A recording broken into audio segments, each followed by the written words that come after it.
Hi guys, welcome back to my channel. और जैसा कि आपने आज का टाइटल देख लिया होगा, तो आज हमारी वीडियो है सीए फाइनल ऑडिट के एबीसी एनालिसिस के बारे में। तो इससे पहले मैं आपको एबीसी एनालिसिस बताऊं, अगर आप मेरे चैनल पर नए हैं तो फटाफट से सब्सक्राइब कर लीजिए। अब हम आ जाते हैं अपने ऑडिट के एनालिसिस पे। तो मैं आपको ऑडिट में मेनली एक चीज़ बता देता हूँ कि ऑडिट में क्या है। जो आपके स्टैंडर्ड्स हैं, आपका कंपनी ऑडिट हो गया, कंपनी ऑडिट में इंक्लूडिंग कारो, और आपका जो प्रोफेशनल एथिक्स है, ये टॉपिक्स मिला के आपके आपके 50 टू 60 मार्क्स ये कवर कर देते हैं, राइट। और उसके बाद जो बात आती है वो बाकी चीज़ों पे आती है कि बाकी जो अदर चैप्टर्स हैं वो कितनी वेटेज रखते हैं। तो मतलब obviously rest of the weightage बाकी चैप्टर्स की ही है। तो मतलब ये 50 टू 60% कवर ज़रूर करते हैं आपका, लेकिन जो ये 50 मार्क्स आता है या 55 मार्क्स जितने भी ये कवर कर रहे हैं ये चैप्टर्स, इनसे आप खुद देखना, अगर आपका पहले अटेम्प्ट लगा हो या फिर आपने नोटिस किया हो, तो इनसे क्वेश्चंस इतने ईज़ी नहीं आते। सबसे स्कोरिंग जो चीज़ रहती है वो आपकी रहती है प्रोफेशनल एथिक्स। मतलब प्रोफेशनल एथिक्स आपका इतना स्कोरिंग रहता है कि अगर पेपर में 12 या 16 नंबर का प्रोफेशनल एथिक्स आ रहा है तो आप पूरे नंबर भी ला सकते हैं। अगर आप क्लॉज़ सही से लिखाते हैं और आपकी प्रेज़ेंटेशन थोड़ी भी सही होती है, तो आपके फुल मार्क्स मिल जाते हैं। मैंने अपना पेपर निकलवाया इसलिए मुझे पता है। तो मैं आपको ये चीज़ बता देता हूँ कि सिर्फ़ इन चैप्टर्स को करने से ही काम नहीं चलेगा। अगर आप ये सोचें कि 50-60 का आ रहा है अगर इनमें से, और मेरे को अगर मतलब कोई-कोई स्टूडेंट का ऐसा होता है कि नहीं मैं तो 40 की तैयारी करके जाऊँगा, तो ऐसा नहीं है कि आप 60 नंबर के लिए यही टॉपिक्स कर लें और आपके उसमें से 40 आ जाएँगे। क्योंकि आप स्टैंडर्ड्स के क्वेश्चन पेपर में उठा के देखें तो 90% ऑफ द टाइम्स आप कन्फ्यूज़ रहते हैं कि इसमें स्टैंडर्ड लगना कौन-सा है। तो ये बिल्कुल भी ईज़ी नहीं रहने वाला, इसलिए आपको अदर चैप्टर्स करने हैं। तो मैं आपको बताता हूँ कौन से अदर चैप्टर्स हैं जो आपके प्रायोरिटी पे रहने वाले हैं। जैसे कि आपका चैप्टर हो गया ऑडिट कमेटी का चैप्टर। तो ऑडिट कमेटी का चैप्टर एक ऐसा चैप्टर है जिसमें से हर बार एक क्वेश्चन आता है और एमसीक्यूज़ में भी 1-2 बार पूछ लेते हैं। तो ऑडिट कमेटी का चैप्टर आपको करके जाना बहुत ही ज़रूरी है। ये आप अपना बिल्कुल प्रायोरिटी पे रखना, आप इसे ए कैटेगरी ही बोल सकते हैं। और उसके बाद एक चैप्टर आ गया आपका बैंक ऑडिट। बैंक ऑडिट का हर अटेम्प्ट में एक क्वेश्चन कंपल्सरी आता है, तो इसलिए बैंक ऑडिट आपका टॉप प्रायोरिटी रहना चाहिए। क्योंकि इतनी अगर आप उसमें मेहनत करते हैं, 30 क्वेश्चन, 40 क्वेश्चन, 50 क्वेश्चन आप करके जा रहे हैं बैंक ऑडिट में, तो फिर उसमें से एक क्वेश्चन पक्का आता है और वो आपको मार्क्स भी दे के जाता है। डायरेक्ट क्वेश्चन आता है, सीधे-सीधे मार्क्स होते हैं। तो बस ये मेहनत लगती है, लेकिन हाँ, ये आपका टॉप प्रायोरिटी रहता है क्योंकि इसमें से एक क्वेश्चन आता है। और ना ऐसा बहुत रेयरली होता है कुछ चीज़ों में कि हाँ, कुछ टॉपिक्स अभी फिक्स हैं कि चलो इस तरह से पैटर्न आ रहा है। नहीं तो मतलब ये है कि फिर मार्क्स सिक्योर करना ऑडिट में बहुत ही डिफ़िकल्ट हो जाता है। तो उसके बाद आपका एक चैप्टर आ गया, बैंक ऑडिट के बाद आ गया ऑटोमेटेड एनवायरनमेंट। इसमें से भी मोस्ट प्रोबेबली आपको एक क्वेश्चन देखने को मिलता है। छोटा चैप्टर है और बहुत अच्छे से करेंगे तो आप मार्क्स सिक्योर कर सकते हैं पेपर में। उसके बाद आपका आ गया सीएफएस।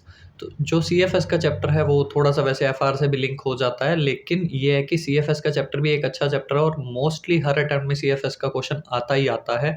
तो इस वजह से ये चैप्टर भी आप ए कैटेगरी में डाल सकते हैं कि ये चैप्टर भी बहुत इंपॉर्टेंट है आपके लिए। तो मतलब इस तरह से मैंने आपको ये चीज़ें बता दी। और हाँ, सबसे ज़रूरी चैप्टर रह गया टैक्स ऑडिट, मतलब ऑडिट अंडर फिस्कल लॉज़। ये चैप्टर करके जाना बहुत ज़रूरी है क्योंकि इस चैप्टर की वेटेज एटलीस्ट 10 मार्क्स की रहती है। पेपर में 2-2 क्वेश्चन भी देखने को मिल जाते हैं, मतलब 4-4 मार्क्स के या 5-5 मार्क्स के, या फिर एमसीक्यूज़ में आ गया। तो मतलब 8 से 10 नंबर की मिनिमम वेटेज रहती है टैक्स ऑडिट की। और 1 क्वेश्चन तो कंपल्सरी है और इवन 2 क्वेश्चन्स भी आ रहे हैं पिछले कुछ अटेम्प्ट से। तो इस वजह से ये चैप्टर करना आपके लिए बहुत ही ज़रूरी हो जाता है। हाँ जी गाइस, तो एक चैप्टर रह गया था, मैं वही देख रहा था टॉपिक। एक पीयर रिव्यू का टॉपिक है, वो जनरली ना पेपर में कंसिस्टेंटली आ रहा है पिछले 2-4 अटेम्प्ट से। तो उस पे क्वेश्चन पूछा ही जा रहा है, इसलिए वो भी आप ए कैटेगरी में रखिए बिकॉज़ ज़्यादा लेंथी नहीं है पीयर रिव्यू और उसमें से क्वेश्चन आता है। क्वालिटी रिव्यू हालाँकि आप बी कैटेगरी या सी में भी रख सकते हैं, लेकिन हाँ, पीयर रिव्यू से जनरली क्वेश्चन पूछा जा रहा है और कई बार तो इनसे केस स्टडी भी आ रही है पेपर में। तो इस वजह से वेटेज अच्छी खासी हो जाती है।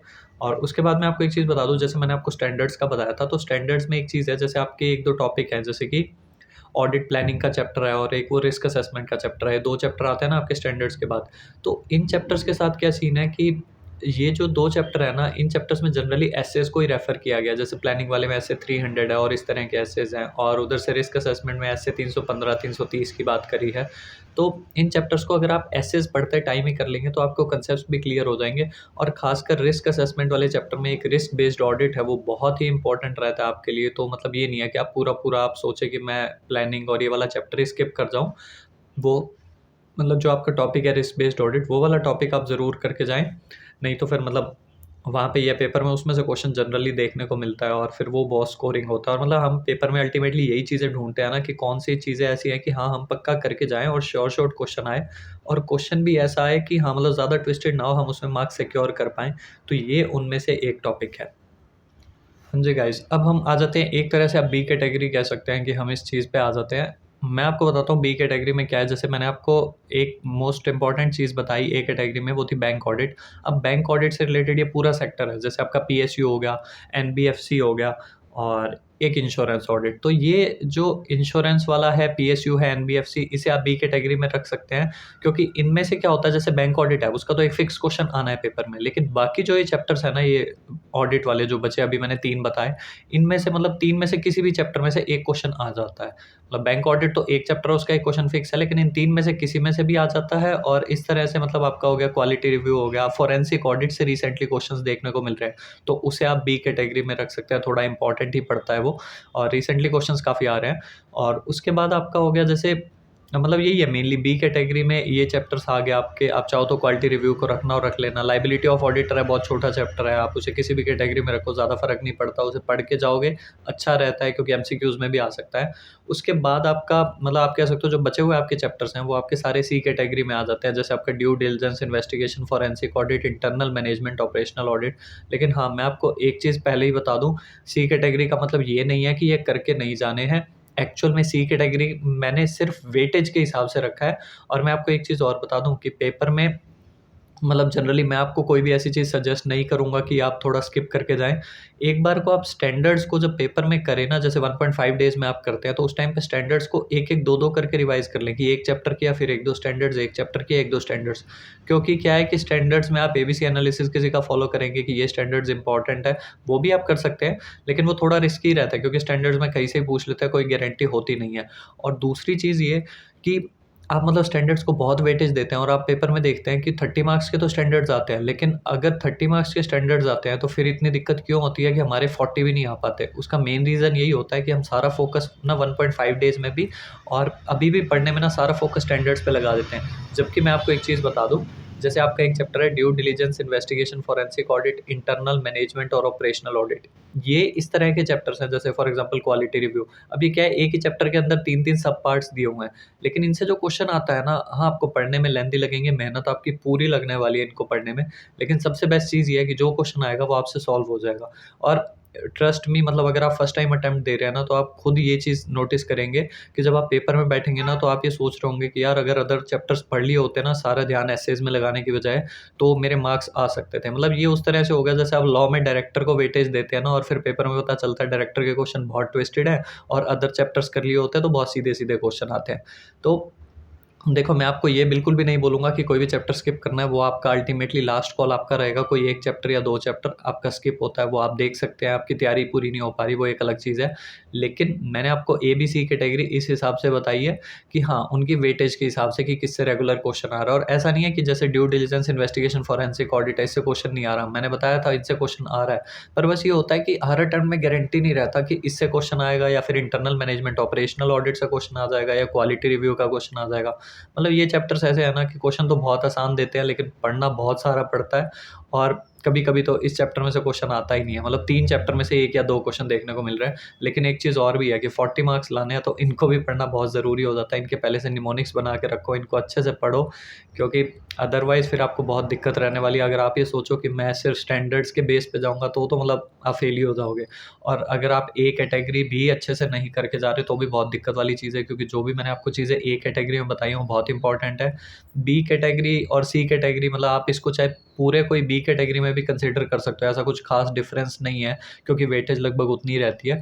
ए कैटेगरी वाले टॉपिक्स वो थे मेरे हिसाब से जो कि हर अटेम्प्ट में पेपर में 4-4 नंबर के एटलीस्ट आ रहे हैं, जबकि बी और सी कैटेगरी वो लगभग एक जैसी आप कंसीडर कर सकते हो, उसमें ऐसा कुछ नहीं है क्योंकि हर चीज़ ही इंपॉर्टेंट हो जाती है। मैं आपको बोलूँ एनबीएफसी, पीएसयू है, तो इंश्योरेंस हो गया, अब इनमें से तो एक ही क्वेश्चन आएगा ना, 1 या 2 मतलब 2 भी नहीं आते, 1 ही आता है, इन 3 चैप्टर में से 1 क्वेश्चन आ जाएगा क्योंकि एक बैंक ऑडिट का तो फिक्स है।